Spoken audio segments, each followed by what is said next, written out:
menyelusuri peristiwa Isra' dan Mi'raj melalui kacamata Al-Quran dan sains, anjuran daripada Pusat Islam Universiti Pendidikan Sultan Idris.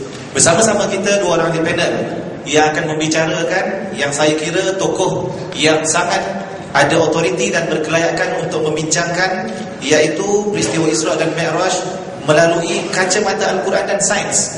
Di sebelah kanan saya, Al-Fadhil Ustaz Haji Hanafiah bin Abdul Razak yang berasal daripada Johor. Ahlan wa sahlan. Yang duduk ataupun menetap tinggal di Kota Tinggi dan sekarang bertugas di Unit Falak Jabatan Mufti Johor dan telah bekerja dan bertugas di situ selama 5 tahun.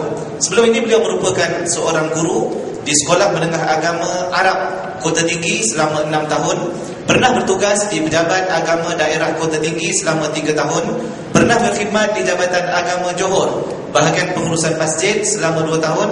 Dan kini merupakan seorang pegawai di Unit Falak Jabatan Mufti Johor. Berkeluarga, sudah mempunyai 4 orang anak. Sentiasa ataupun mungkin rakyat negeri Johor biasa mendengar suaranya di corong radio Johor FM, rancangan membudayakan sunnah, waktunya selepas maghrib dan sebelum sedikit ditutup siaran. Kemudian Best 104 merupakan radio Sultan dalam siaran budaya Al-Quran Isnin, Selasa, Rabu 9.30 malam, dan juga budaya As-Sunnah 9.30 malam juga pada setiap Khamis dan juga Jumaat. Itu latar belakang beliau Fadhil Ustaz Haji Hanafiah yang merupakan dari panel kita yang pertama pada pagi ini. Di sebelah kiri saya, Profesor Madya Dr. Muhammad Arif bin Kasmo, juga berasal daripada Johor. Saya diapit pada pagi ini oleh 2 orang tokoh daripada Johor. Berasal daripada, lebih tepat, Batu Pahat, Johor, dan sekarang menetap tinggal di Seremban, bertugas di UKM Pusat Pengajian Umum PPU selama lebih kurang 12 tahun. Mengajar kursus TITAS, antaranya falsafah sains, falsafah pembangunan dan lain-lain lagi. Juga merupakan bekas guru, Fadil Prof, bekas guru selama 13 tahun di Johor dan juga Seremban dalam bidang mata pelajaran sains. Berkeluarga, sudah mempunyai 5 orang anak. Juga menjadi tetamu radio IKIM sebagai jemputan pada hari Selasa, setiap Selasa 6.15 petang dalam siaran ataupun tajuk programnya Al-Quran dan Sains. Beliau juga merupakan panel TV Jakim yang akan dilancarkan tidak lama lagi. Demikian tadi sedikit sebanyak latar belakang 2 orang panel yang kita jemput khas untuk membincangkan dalam wacana mukjizat agung. Tuan-tuan dan puan-puan sekalian, apabila kita telah kenal dan kita sudah tahu latar belakang serta kepakaran masing-masing, kita akan membincangkan apakah yang sedang kita ingin menyelusuri ataupun kita akan telusuri berkaitan dengan Isra' dan Mi'raj menurut Al-Quran dan sains. Saya akan mulakan dengan ahli panel yang pertama, Al-Fadhil Ustaz Tuan Haji Hanafiah, berkaitan dengan peristiwa Isra' Mi'raj yang dirakamkan di dalam Al-Quran. Yang kita tahu peristiwa ini merupakan peristiwa perjalanan dan mukjizat yang agung yang Allah takdirkan berlaku kepada seorang manusia yang agung juga, iaitu Nabi Muhammad SAW. Sebelum daripada itu dirasakan ada beberapa ujian dan cabaran serta mihnah yang dilalui oleh Nabi SAW, sehingga Allah jemput Nabi menjadi tetamunya. Jadi Fadil Ustaz minta kongsi bersama dengan penonton-penonton pada hari ini latar belakang peristiwa Isra' dan Mi'raj ini, khususnya menurut Al-Quran dan juga sunnah Nabi SAW. Silakan Ustaz. Assalamualaikum warahmatullahi wabarakatuh. Bismillahirrahmanirrahim. Wa bihi nasta'in ala umurid dunya waddin. Alhamdulillah. Wassalamun ala ibadihi allazina astafa, amma ba'd. Terima kasih kepada pengurusi panel, begitu juga kepada rakan ahli panel, tidak lupa kepada yang berbahagia Datuk Haji Rosli bin Taib, pendaftar UPSI, Dekan Fakulti Barisan Pensyarah, Ustaz, Ustazah, pelajar-pelajar putra putri yang dirahmati Allah. Latar belakang peristiwa agung Al-Isra' wal Mi'raj Ianya berlaku pada tahun terakhir Rasulullah SAW berada di kota Makkah Al-Mukarramah sebelum Rasulullah berhijrah ke kota Madinah.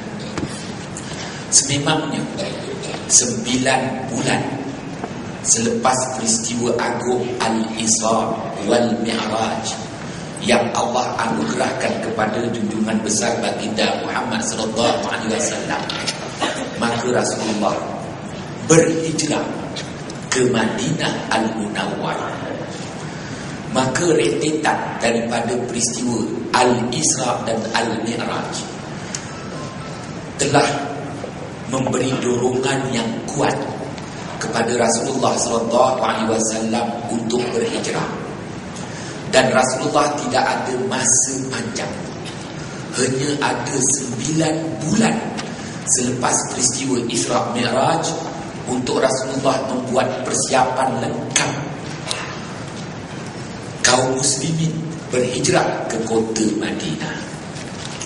Tuan-tuan, puan-puan, hadirin hadirat yang dirahmati Allah, berlaku pada tanggal bulan Rajab, bulan yang mana bagi baginda Muhammad sallallahu alaihi wasallam bulan Rajab dan pada tahun Rasulullah diisrakan itu merupakan bulan yang sememangnya Rasulullah terlalu gembira kerana Rasulullah baru dilepaskan bersama dengan kaum muslimin daripada dikenakan sekatan di perkampungan Syi'ib Abi Talib.